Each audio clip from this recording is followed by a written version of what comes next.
Assalamualaikum warahmatullahi wabarakatuh. Kami dari kelompok 9 terdiri dari Meta Yesiani, Anggraini, Ma'ruf Haulani.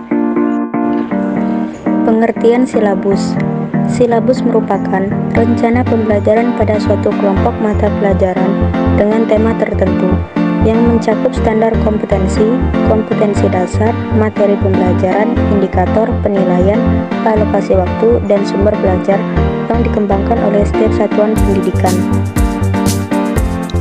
Prinsip-prinsip pengembangan silabus PAI.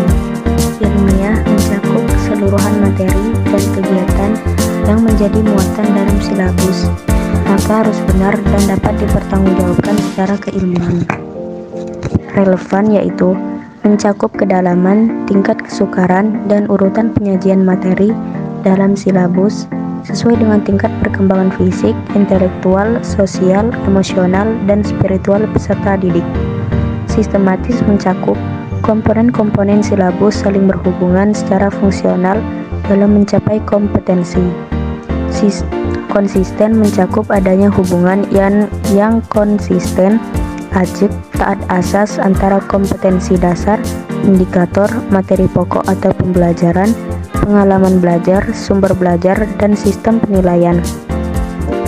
Memadai yaitu mencakup indikator, materi pokok, pengalaman belajar, sumber belajar, dan sistem penilaian untuk menunjang pencapaian kompetensi dasar.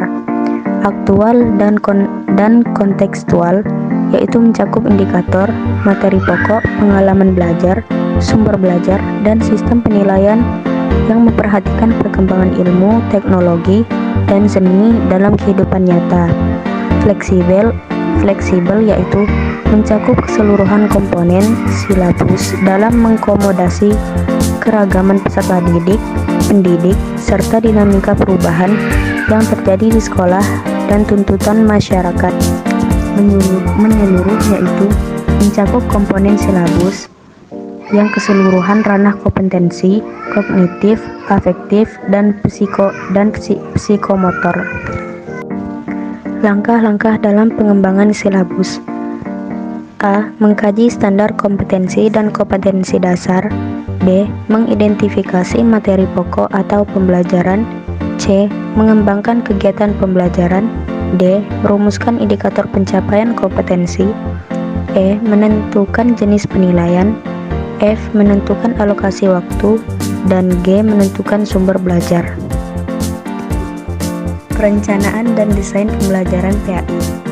Perencanaan pembelajaran adalah suatu proses yang dilakukan oleh guru dalam membimbing, membantu, dan mengarahkan peserta didik untuk memiliki pengalaman belajar serta mencapai tujuan pengajaran yang ditetapkan dengan langkah-langkah penyusunan materi pelajaran, penggunaan media pengajaran, penggunaan metode, dan pendekatan dalam suatu alokasi waktu yang dilaksanakan dalam waktu tertentu.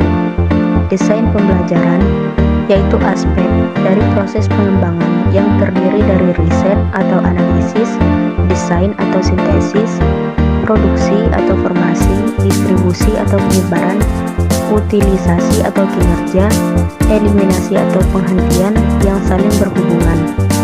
Sedangkan pendidikan agama Islam atau PAI adalah pelajaran yang membahas tentang agama yang dianut oleh peserta didik dengan memperhatikan tuntunan untuk menghormati agama lain dalam menghubungkan kerukunan antara umat beragama dalam lingkungan masyarakat. Adapun kegunaan perencanaan yaitu 1. Karena perencanaan meliputi usaha untuk menetapkan tujuan atau memformulasikan tujuan yang dipilih untuk dicapai, maka perencanaan haruslah bisa membedakan poin pertama yang akan dilaksanakan terlebih dahulu. 2. Dengan adanya perencanaan, maka memungkinkan kita untuk mengetahui tujuan-tujuan yang akan kita capai. 3.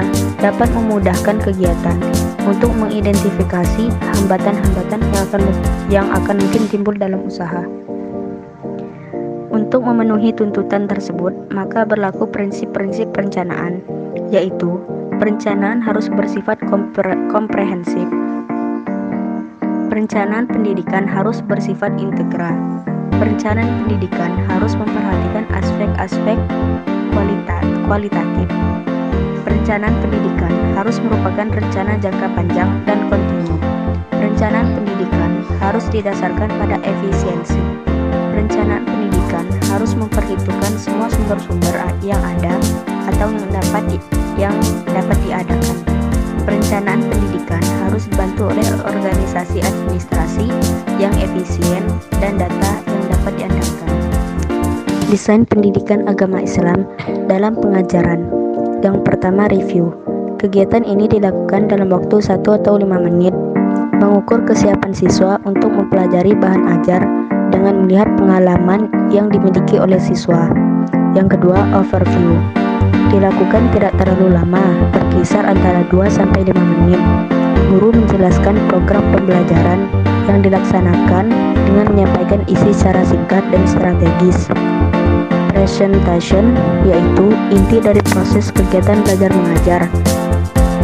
Yang keempat, eksersis, yaitu proses untuk memberikan kesempatan kepada siswa mempraktekkan apa yang telah mereka pahami. Summary, yaitu untuk memperkuat apa yang telah mereka pahami dalam proses pembelajaran. Sekian presentasi dari kami. Wassalamualaikum warahmatullahi wabarakatuh.